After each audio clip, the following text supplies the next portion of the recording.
베드로는 12제자가 소개될 때마다 제일 먼저 등장하는 자입니다. 마가복음도 그렇고 마태복음도 누가복음도 사도행전에 와서도 12제자를 소개할 때마다 순서가 있는데요. 제일 먼저 한 번도 두 번째나 세 번째 된 적이 없는 제일 먼저 소개되는 사람이 베드로입니다. 베드로 다음에는 안드레가 올 때도 있고 또 야고보가 올 때도 있지만 그러나 제일 첫 번째는 항상 베드로입니다. 그리고 요한과 함께 소개될 때는 야고보가 항상 먼저 나옵니다. 베드로, 야고보, 요한. 요한의 형제인데요. 야고보가 나이가 많았기 때문입니다. 성경의 사복음서에서 예수님 다음으로 말을 많이 한 사람이 있다면 그 사람 누굴까요? 그 사람 베드로입니다. 복음서를 쭉 보다 보면 복음서에 익숙한 구절들이 있죠. 제자들이 했던 말들, 그건 거의 다 베드로가 했던 말입니다. 오늘 말씀 순종에 대한 기준이 되고 순종이 뭔가 알려주는 말씀이 바로 오늘 베드로가 한 말씀입니다. 밤이 맞도록 수고했지만 얻은 것이 없습니다. 그러나 말씀에 의지하여 내가 그물을 내리라. 베드로가 한 말입니다. 너는 나를 누구냐 하느냐. 그때 베드로가 주는 그리스도시요 살아계신 하나님의 아들 베드로가 한 말이에요. 예수님께서 제 아들의 발을 씻기실 때 베드로만 유독 이렇게 이야기합니다. 내 발만 말고 손과 머리도 씻겨달라고. 이때 예수님께서 이미 목욕한 자는 발밖에 씻을 필요가 없다. 베드로 몇 번 용서해야 됩니까? 주님께 물어본 사람도 베드로입니다.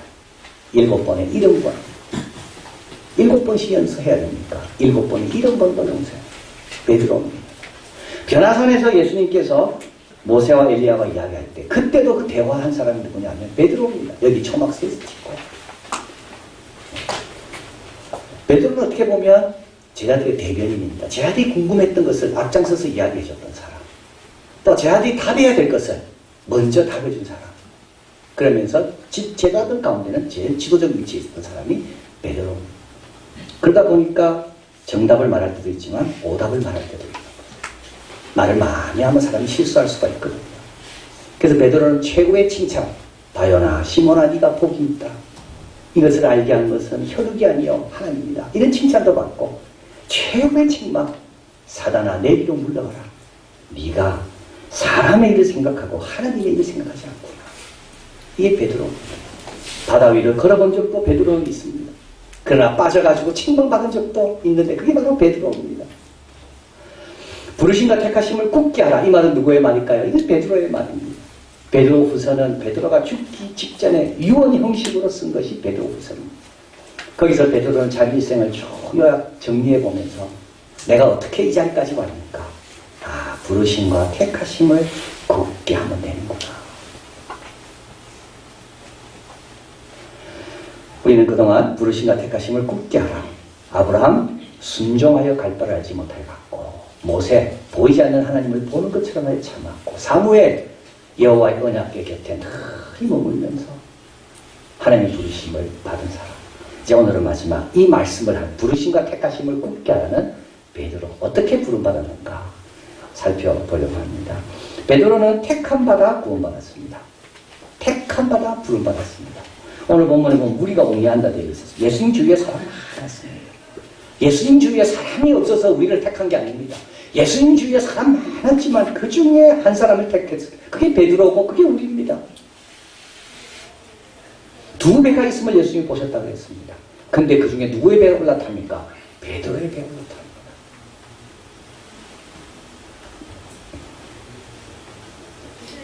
이전에 베드로는 예수님께 나온 적이 있습니다. 동생 안드레가 소개해서 그 요한복음에 나옵니다. 그러나 그때는 이런 놀라운 결과가 없었습니다. 그건 자기가 선택해서 온 거예요. 그러나 예수님께서 자기를 선택해 주니까 놀라운 일이 일어나는 거예요. 근데 많은 사람 가운데 2배 중에 1배 자기가 택함을 입은 거예요. 그럼 왜 택함을 입었을까요? 베드로가? 오늘 본문에 보면 3가지입니다. 첫째 하나는 삶의 주인이 되시려고 택하셨습니다. 4절 같이 읽습니다. 말씀을 마치시고 시몬에게 이르되 깊은 데로 가서 그물을 내려 고기를 잡으라. 자, 여러분 이 구절이 너무나도 이렇게 나눠보면 이 구절이 얼마나 참 특별한 뜻이 있는 걸 알게 됩니다. 말씀을 마치시고 그 다음부터 실전이 시작되는 겁니다. 예배를 마치고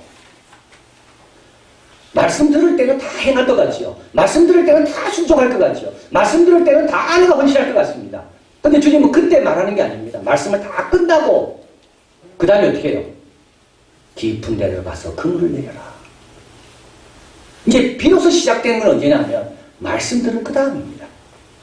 깊은 데 가서 그물을 내려라.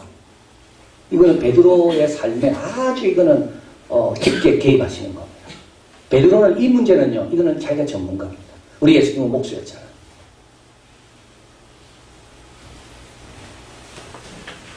깊은 데서 가서 그물을 내라. 고기를 잡아라. 얼마나 구체적으로. 이 영역은 내가 평생 익숙한 영역이고, 이 영역은 나보다 더 잘하는 사람 없고, 이 영역은 내가 최고입니다. 그게 고기 잡는 겁니다, 베드로에게. 그런데 주님은 어떻게 하라고요? 깊은 데로 가서 고기를 잡아라. 진짜 우리 주님은 구체적이십니다. 이 시간은 고기 잡으러 갈 시간 아닙니다. 갈릴리 바다에서 어부들이 고기 잡기 시작하면서부터 배운 터득한 진리 중에 하나는 뭡니까? 고기는 밤에 잡는다. 고기는 낮에 잡는 거. 얕은 데서 잡는 거. 그런데 주님은 깊은 데로 가서 그물을 내려 고기를 잡아라. 예수님이 타기 전까지는 그 배는 누가 결정했습니까? 그 배를 움직이는 것은 베드로가 결정했습니다. 예수님 타고부터는요, 예수님이 결정하시고. 우리 가정에 그동안은 아버지가 결정했어요. 내가 결정했어요. 그러나 예수님 오시고부터는요, 예수님이 결정하십니다. 예수님 그러려고 우리를 택하신 겁니다.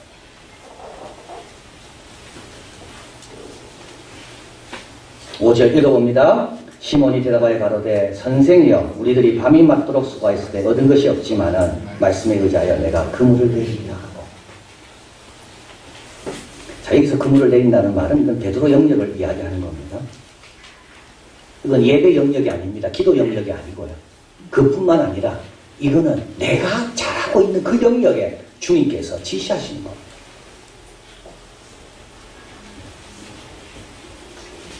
순종에는 특징이 있습니다. 순종에는 일단 말씀에 순종하는 거라 그랬습니다. 내가 생각해서 하는 게 그건 순종 아니고요. 순종은 말씀에, 아브라함도 말씀에 의하여 갔습니다. 순종은 말씀. 또 한 가지 순종은요, 다른 사람의 조롱이 되기가 너무 쉽습니다. 베드로 동료들은 베드로가 저 배를 들고 깊은 곳으로 가는 걸 보고 다 조롱했을 겁니다. 저 뭐 하는 거냐고 저 배. 아브라함이 이삭을 바칠 때 모든 사람은 조롱했습니다. 저 뭐 하는 거냐고. 저렇게까지 꼭 해야 되냐고.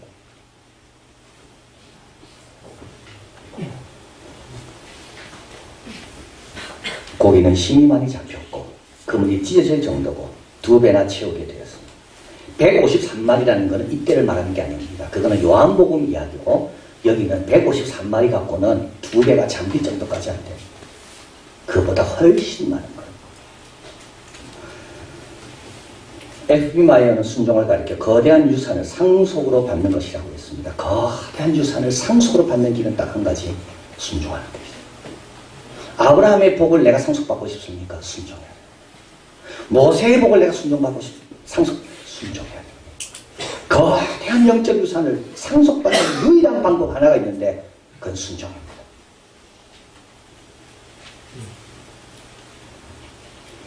그는 계속 이야기합니다. 배에 선장이 둘이 있어서는 안 된다. 선장은 한 분이어야 된다.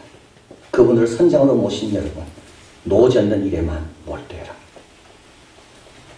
그분이 저리 가자면 저리 열심히 적고, 그분이 이제 가자면 피곤해도 또 적고, 그분이 멈추라면 적고 싶어도 가만히 있고, 순종하면 알게 되는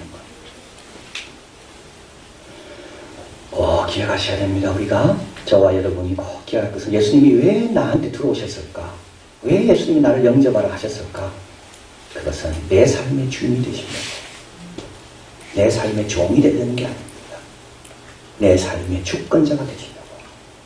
그래서 먼저 그분께 물어봐야 되고, 먼저 그분과 의논해야 되고, 먼저 그분과 뜻이 뭔지를 살펴야 되고. 두 번째로 우리를 택하신, 베드로를 택하신 이유는 성장케 하기 위해서 택합니다. 8절 읽어봅니다. 시몬 베드로가 이를 보고 예수의 무릎 아래 엎드려 가로되 주여 나를 떠나소서 나는 죄인으로소이다 하니 예수님이 처음에 배에 탈 때는요 베드로는 이런 반응을 안 했습니다. 그러나 물고기가 힘이 많이 잡히는 걸 보고 베드로의 반응이 달라집니다. 이게 성장입니다. 하나님에 대한 반응이 달라진 것, 이것이 성장입니다. 여러분이 예수 믿은 지 몇 년 됐나요? 그때와 지금과 하나님에 대한 반응이 똑같습니까? 성장한 게 하나도 없는 거예요. 하나님에 대한 반응이 더 예민해 있고 하나님 앞에 내가 더 겸손해 있고 하나님의 위대함을 내가 더 간절하게 찬양하고 하나님에 대한 것이 달라져야지 그게 성장인 겁니다. 또 한 가지는요. 나는 죄인입니다. 나를 떠나소서. 처음에 베드로 그 말 안 했습니다. 예수님 올라타는 거 당연하게 생각했어요. 우리가 알아야 될 최고의 고상한 지식은 딱 두 가지라고 존 칼빈이 이야기했습니다. 하나는 하나님에 대한 것이고 또 한 가지는 자기에 대한 것이고 하나님에 대해서는요. 우리의 아버지 되심을 아는 거고 자기는요. 이 죄인임을 자녀 삼아주심을 아는 거고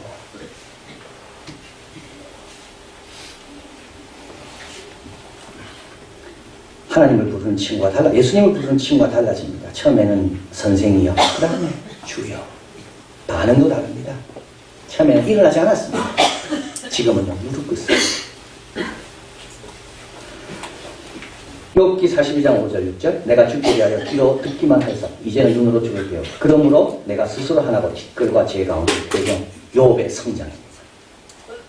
이게 42장 욥기가 거의 끝날 때쯤 돼서 욥은 비로소 하나님의 어떤 분인지를 알고 자기가 누군지를 아는 거예요. 이사 1장 5절 그때 내가 말하되 바로다 나로 망하게 되었다. 나는 입술이 부정한 사람이요 입술이 부정한 중에서 거하며 만군의 여호와신 왕을 비었습니다. 야곱이 이때 이후로 달라집니다. 28절 야곱이 잠기어 가로되 여호와께서 과연 여기 계시나 내가 알지 못했도다. 이에 두려워해 가로되 두렵도다. 이곳이여 다른 것이 아니라 이는 하나님의 전이요 이는 하늘의 문이로다. 이게 성장.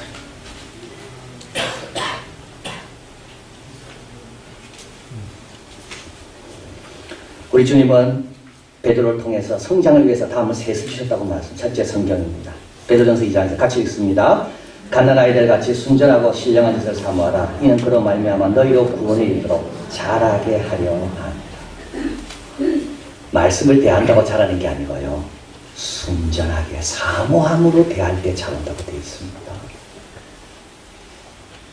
사모하는 자만이 자라는 겁니다. 두 번째 베드로 연단입니다. 5장 10절 같이 있습니다. 모든 은혜의 하나님 곧 그리스도 안에서 너희를 부르사 자기 영원한 영광에 들어가게 하시니가 잠깐 고난을 당한 너희를 친히 온전케 하시며 굳게 하시며 강하게 하시며 털을 견고케 하시리라. 연단이 우리를 성장케 합니다. 근데 연단 자체가 아니고요. 연단을 잠깐인 줄 알고 견디는 사람이 성장합니다. 주님께서 털을 견고케 하시고 그러면 성장합니다. 세 번째로 주님께서 성장을 해주신 것은 교회입니다. 베드로전서 5장 5절 6절 있습니다.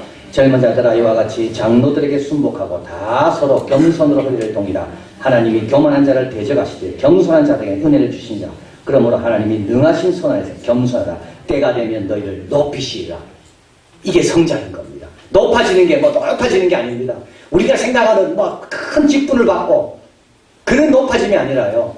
하나님에 대한 아는 지식이 높아지고 자기를 아는 것이 높아지는 거예요. 언제요? 겸손할 때. 교회 생활을 겸손으로 감당할 때. 하나님이 왜 우리를 부르셨을까요? 성장하라고. 어린아이의 형편에 있지 말라고. 왜 우리 배를 올라타셔서 하나님이 주관하십니까? 우리를 성장시키시려고. 때로는 연단의 바다로 가기도 하고 때로는 교회 생활로 우리를 계속 몰아넣기도 하고 때로는 자꾸 말씀 배우라고 이야기하시고 주님이 인도하는 대로 가다 보면 점점 더 겸손해지는 거. 여러분과 제가 기도해야 될 제목이 바로 이겁니다. 하나님 신앙생활 하면 할수록 겸손해지게 해주십시오. 신앙생활 하면 할수록 하나님 앞에 더 순수해지게 해달라고. 신앙생활 하면 할수록 알면 할수록 하나님을 위한 찬양이 더 단순해지게 해달라고. 이게 성장인 겁니다. 바리새인들처럼 형식 외식으로 변하고 바리새인처럼 남의 눈에 있는 티를 잘 밝혀내는 게 성장이 아니라 하나님의 깊은 은혜를 발견하고 내가 얼마나 죄인지 아는 것. 이게 성장인 것.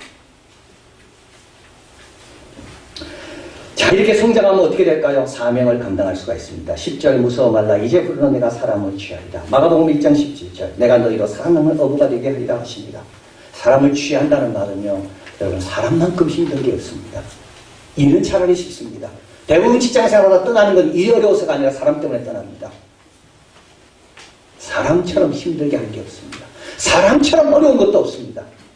근데 그 사람을 취하려면, 그 사람을 살려내려면 뭐가 필요할까요? 성장이 필요합니다.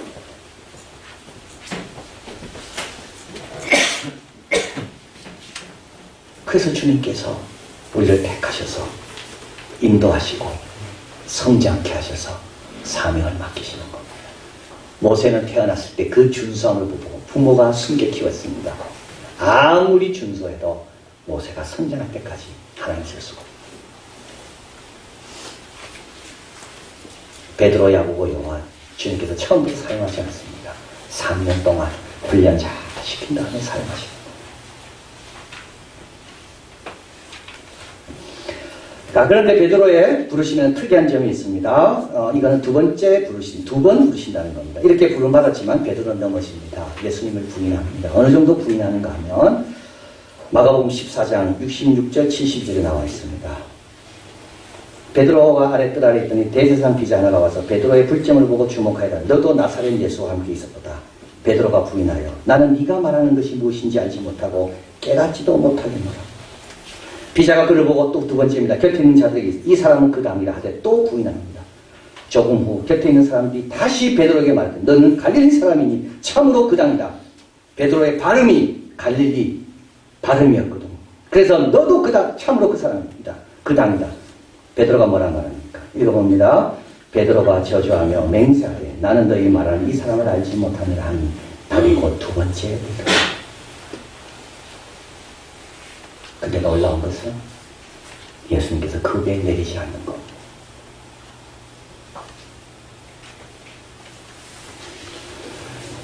베드로는 말씀이 생각나서 시인을 통곡했습니다. 매튜 헨리의 표현을 빌리면 계속해서 울었습니다. 엎드려서 울었습니다. 자기가 미워서 울었을 거예요. 자기가 한심해서 울었을 거예요. 얼굴을 가리고 울었고 또 울으면 사람들이 그렇게 말할까봐 옷을 뒤집어 쓰고 울었고 말씀을 마음에 담고 울었고 세리처럼 가슴을 치고 울었습니다. 근데 우리 주님은 베드로를 다시 불러주시고 네가 나를 사랑하냐? 내 양을 먹이라. 내 양을 치라. 너는 나를 쫓아라. 부르심과 택하심을 굳게 하라 그러면서 베드로는 이렇게 말씀합니다. 믿음의 덕, 덕의 지식, 지식의 절제, 절제 인내, 인내 경건, 경건의 형제우애, 형제우애의 사랑을 더하라. 이러면서 이런 것이 없는 사람은 소경이다. 소경은 두 가지를 못 보는데 하나는 원시치 못하고 장기적인 관점을 갖지 못하고 또 한 가지는 예죄를 깨끗게 하시는 이십니다. 눈이 좋은 사람은 딱 두 가지를 잘 보는 사람입니다. 하나는 멀리 내다보는 사람입니다. 모세는 눈이 너무 좋았습니다. 애굽의 보아보다도 하나님의 상주심이 얼마나 큰지 그때까지 내다본 거예요. 그리고 또 한 가지 눈이 좋은 사람은 자기가 과거에 어떻게 구원받았고 은혜받았는지를 계속 보고 있는 사람.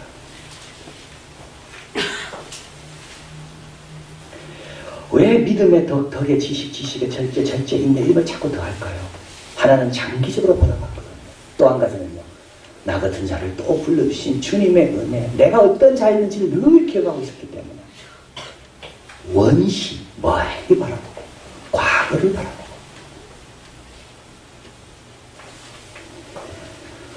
베드로는 그 이후로 닭이 올 때마다 울었다고 합니다. 닭소리만 들리면 베드로는 그때 회개했다고 합니다. 또 내가 장담한 게 뭐가 있는가? 또 내가 교만한 게 뭐가 있는가? 또 내가 스스로 된 것처럼 내 자신을 잊어버리지 않았는가?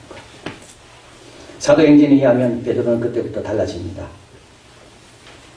기다리라면 잘 기다립니다. 성령께서 말하게 하신 따라 담대히 전합니다. 채찍으로 맞습니다. 그러나 이때 이 일에 합당한 자로 여김받아서 감사하다며 기뻐하며 떠납니다. 야고보, 예수님의 동생 야고보가 예루살렘 교회 지도자가 됩니다. 이때 베드로는 그 자리를 그에게 다 주고 그는 로마로 떠납니다. 불평하지 않습니다. 누가 놈 나를 싸우지 않아요. 믿음의 덕의 지식, 지식의 절제, 인내, 계속 공급하는 거기에만 관심이 있으니까. 로마에 가서 누구를 만났겠습니까? 로마에 가서 1차 제도 여행 때 바울과 바나바 힘들다고 도망친 마가를 만납니다. 그 마가를 격려해서 마가복음을 적게요. 원시치 못하고 멀리 내다보지 못하고 옛죄를 깨끗게 하심을 잊었더라. 아무렇게나 사는 사람의 특징이 바로 이런 겁니다.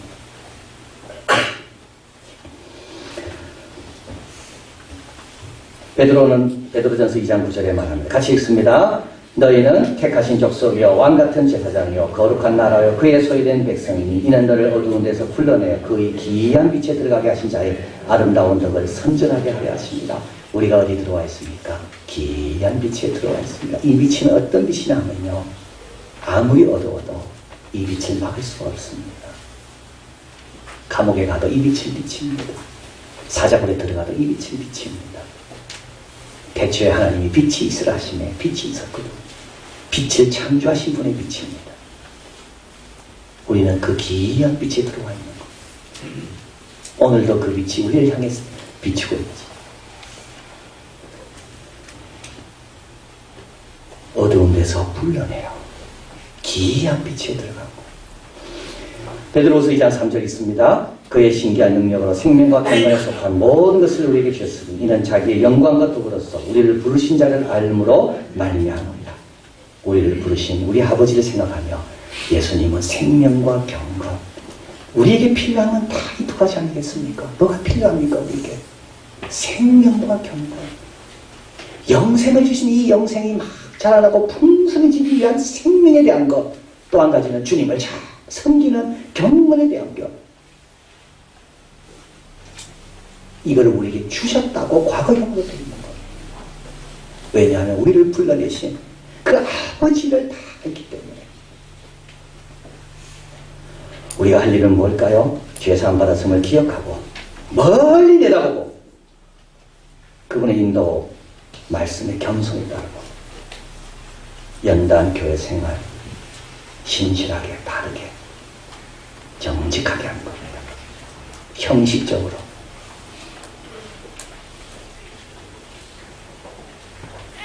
겉으로만 하는 게 아니라 진실되게 바르게. F.B. 마이어가 한 말 아까 말씀드렸습니다. 순종하는 자만이 거대한 영적인 유산을 상속을 받는다. 이 귀한 유산을 받아서 승리하고 복을 나는 우리가 되기를 바랍니다.